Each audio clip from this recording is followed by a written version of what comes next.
It is our pleasure to be joined by a senior writer for The Athletic. He's one of the best out there covering college football. Chris Vannini is in the house. Chris, what's going on, man? Lots going on. It's mid-May, and college football is a lot of stuff going on in the sport. Not typical, but I guess it's just becoming a year-round sport now. It definitely is. And I want to start with you. You've done a great job of covering a significant development that maybe isn't getting the coverage that the NIL stuff is getting, but you look at what the NCAA Football Oversight Committee recommended when it comes to, the requirements for a conference to have a championship game. Explain what the system is now and how this change kind of affects college football. Yeah, look, I mean, I know everybody likes to talk about NIL nonstop right now, but there's a lot of other changes going on. And among those is that you no longer need divisions, or soon you will no longer need divisions to have a conference championship game. As it currently set up, you either got to have divisions or you got to play everybody in your conference like the Big 12 does. The American has had a waiver for the last 2 years since UConn left the league, but those are the rules. And the Football Oversight Committee has recommended, and it's expected to be approved next week, that there are no longer requirements for that conferences can choose their conference championship game participants however they want. That could be pods, that could be divisions, it could be just whatever you want. And it's going to open up the ability for more schools to play each other and more likely to get your top two teams in your championship game, which I think is what everybody kind of wants to see more of. Who do you think was the main lobbyist for this? Is this the SEC trying to maybe – my feeling is whenever something like this comes around, that the SEC is trying to find a new, better way to continue to not have their top teams play each other and like you said, get the best teams in the championship game. All about in my opinion, the expanding of the playoff, right? How can we not have our top teams eliminate each other and still have be best set up to have the most teams make the playoff?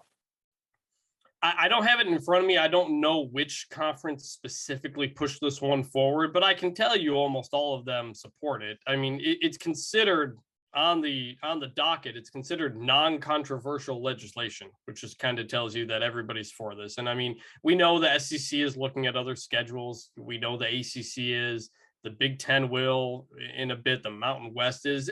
Pretty much everybody's looking to do something like this because conferences have gotten so big.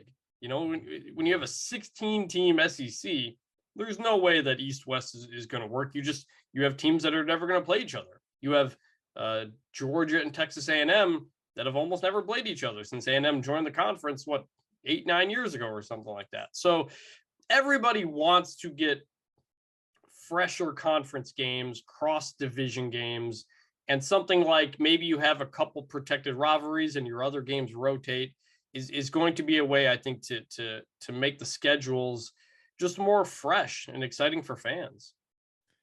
Chris, you mentioned that, how this will affect the SEC once OU and Texas get there, but how do you think it will affect the Big 12 in 2023 and 2024 if we do in fact get that 14-team model where OU and Texas are still there and the 4 new members have arrived? Because the Big 12, from my understanding, they held off on determining, what their divisions or maybe they're not going to do divisions, what all that is going to look like last week at those meetings in Arizona. What do you think this could mean for that short period of time where we may have a 14-team Big 12?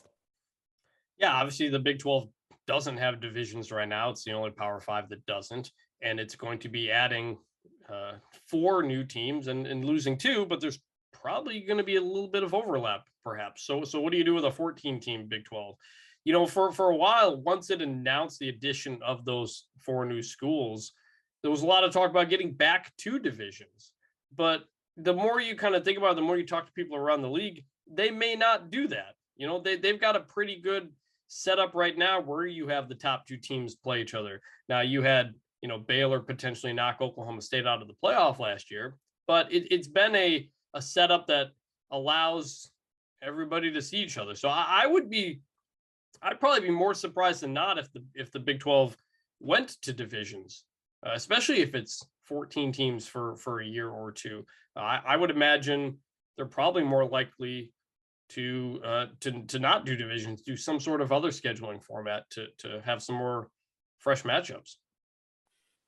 What's your gut tell you on this? Because for me, maybe I'm a pessimist, but I think the expanded playoff had a lot of people excited, feeling like, okay, maybe teams are going to be a little more open to risking a loss and playing way better non-conference games. And I feel like we've seen an uptick possibly in some of that scheduling. But with this, I feel like it's going to create the ability to dodge the top teams in your conference playing one another. Do you think that's going to happen? Or what does your gut tell you on scheduling? Well, like the Big Ten looking at potentially getting rid of divisions, that's probably going to, it may wait until playoff expansion. They may not do it until then for that reason. If you only have 4 teams, you don't want to have one of your teams, your number 2 team knock off your number 1 team. But that is the appeal in an expanded playoff, that you have 1 versus 2 and potentially both are in, and the winner is maybe playing for a bye in that first round. That's why I really like that 12-team model that they came up with, was that there are stakes for everybody. You may have an SEC championship game where both teams are clearly in, but they're still playing for something. They're playing for a championship, and they're also playing for a very valuable first round bye. So not having that playoff expansion, I think does make some places think about it a bit more like a Big Ten, a conference that's not expanding. But I think if you're the SEC, you're going to 16 teams. It's pretty untenable. You probably want to change that up. But yeah, when the playoff was going to expand, there were all sorts of possibilities for new games, big matchups, big non-conference games. You could afford a loss or two and you'd be okay. Make for more exciting schedules. And now it's a little bit less so. Looking at the effects of this, right? I think we're all excited about divisions going away, because hopefully, it gets us some more games, some more good games more often. But if those divisions go away across college football, who do you think has the most to lose, right? Who do you think has had a somewhat of a built-in advantage with this division system? I think you look at a team like Georgia, who plays in the SEC East and not the SEC West, which is by far the toughest division in college football. Not to say Georgia wouldn't have won the championship or anything last year, but the SEC East is very down compared to the West, and Alabama, LSU, Auburn, Arkansas, just all these teams that are solid to good in that division. And you think of something like, like Wisconsin in the Big Ten West, which has typically had a much easier schedule because it doesn't have to compete with Michigan, Ohio State, Michigan State, Penn State every single year. Now, if you're one of those teams in the Big Ten East or the SEC West, you don't need to be better than Alabama to get into the championship game. You don't need to be better than Ohio State to get into the championship game. You just got to be better than everybody else except Ohio State. And that's what I think would be exciting for fans, is you'd have more of a chance to make it, because you don't need to beat the big behemoth that's already in your division.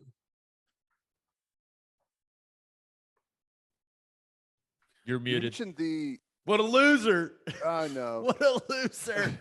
You mentioned the agenda that the council has that they're going to be going over, and this was one of the things that felt like everyone was on board with.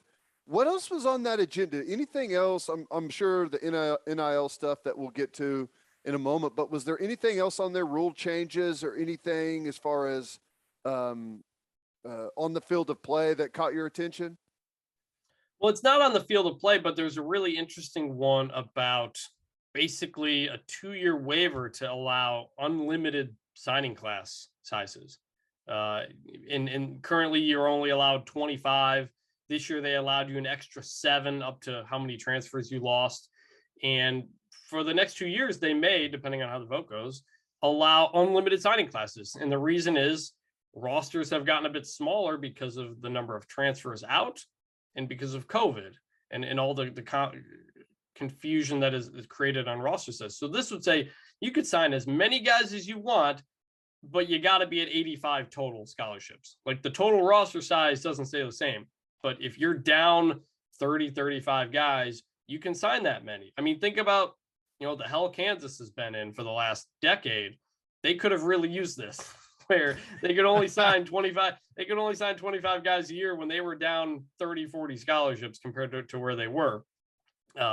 Now, there is a concern that this will lead to schools running off more players because they want to fill it with high school players, which is something that currently happens and probably will happen more. So the committee is going to study that. And as this plays out, if it goes forward, see how that goes to see if it could be something more permanent.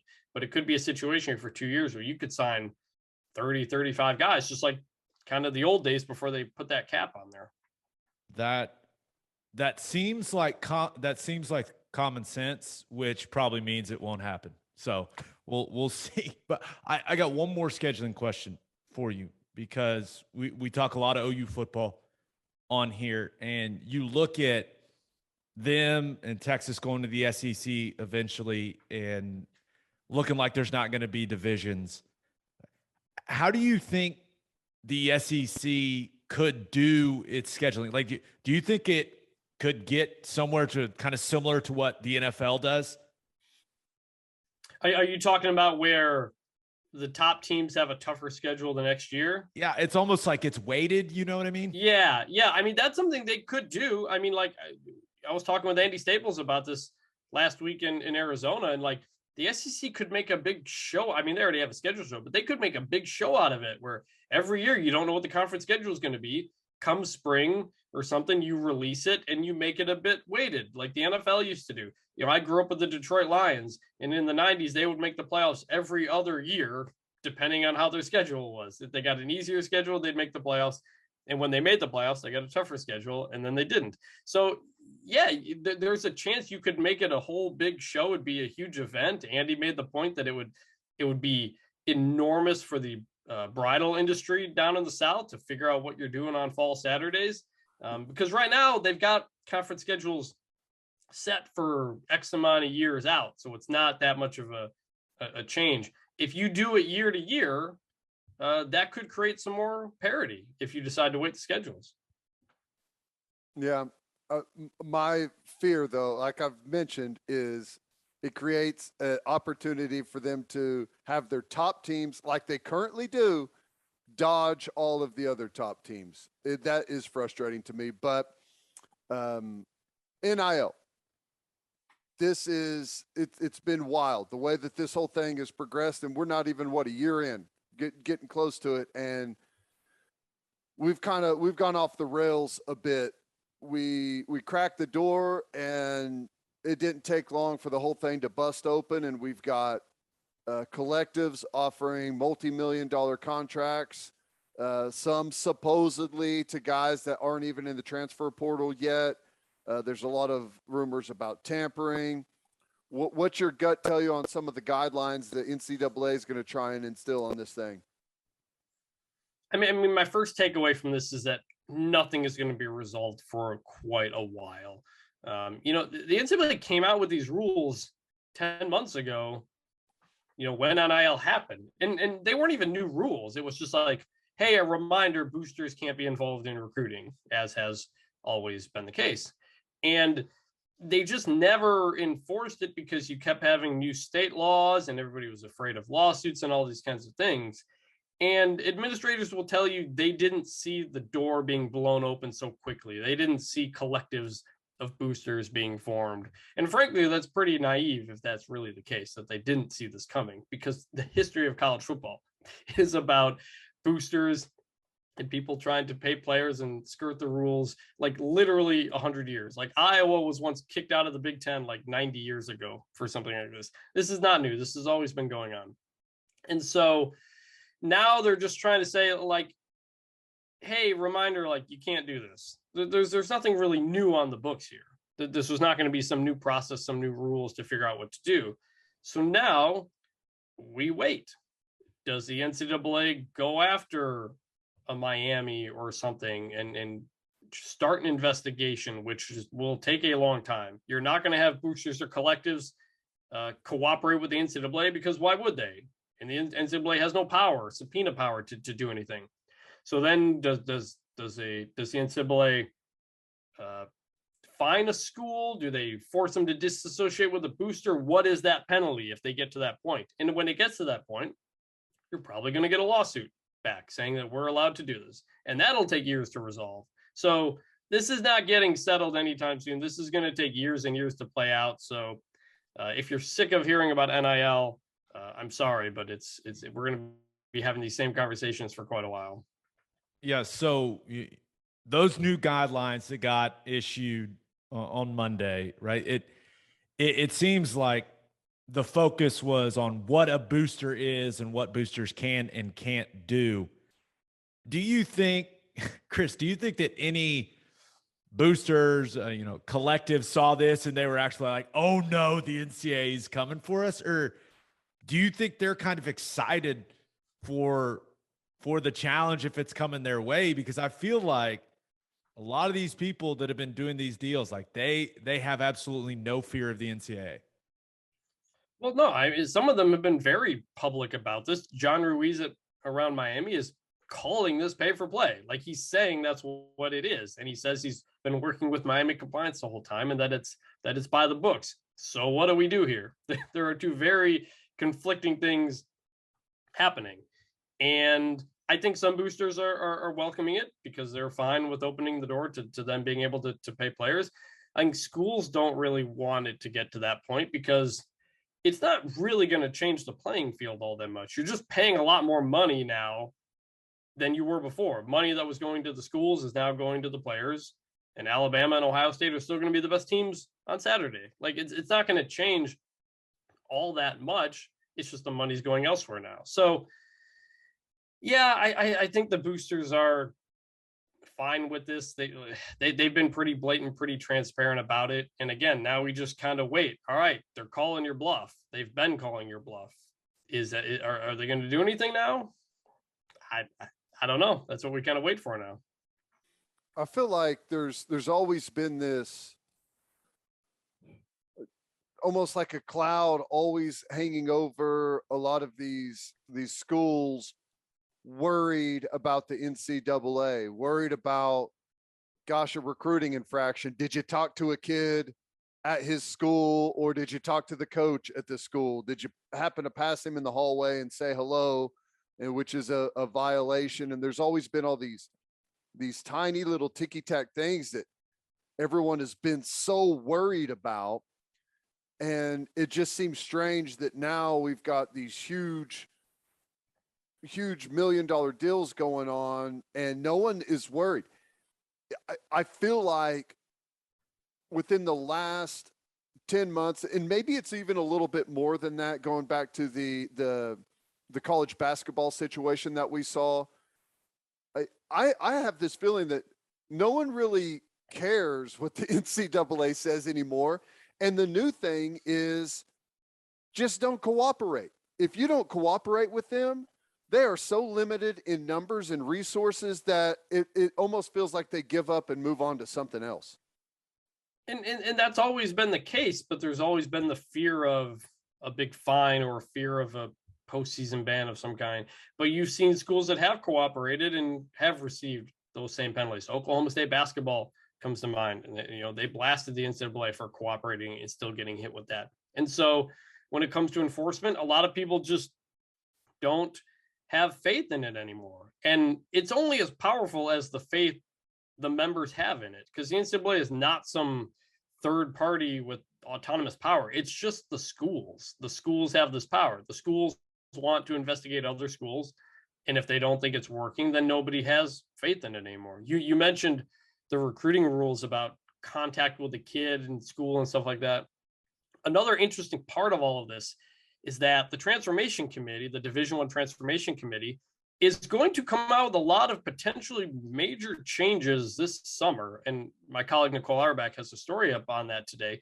And among the possibilities is a dramatic simplification of the recruiting calendar and the recruiting rules, where the idea would be you have X amount of days you can do recruiting, you can do any kind of recruiting, and all other days you can't do any recruiting. It's either a recruiting day or it's not a recruiting day. And a school could determine however they want to split that up. But you see something like that and you think, why is that not already the case? Why do we have rules like bumps and contacts, and you can call a kid, but you can't visit a kid? It's pretty insane if you think about the way the current recruiting rules are set up. So if you simplified it to something like that, I think that could solve a lot of these problems as well. Well, I think it's like one of the problems with that is it's difficult for the universities, and it's also difficult for the NCAA to try and monitor all of that stuff. You end up spreading your resources way too thin if you pretty much say, just tell us when you're recruiting, and at that point you can recruit however you want. I think that would simplify everything for not just the schools, also the NCAA. Yeah. And then on the other hand, you have stuff like Arizona State and Air Force under investigation for recruiting during COVID when nobody was allowed to.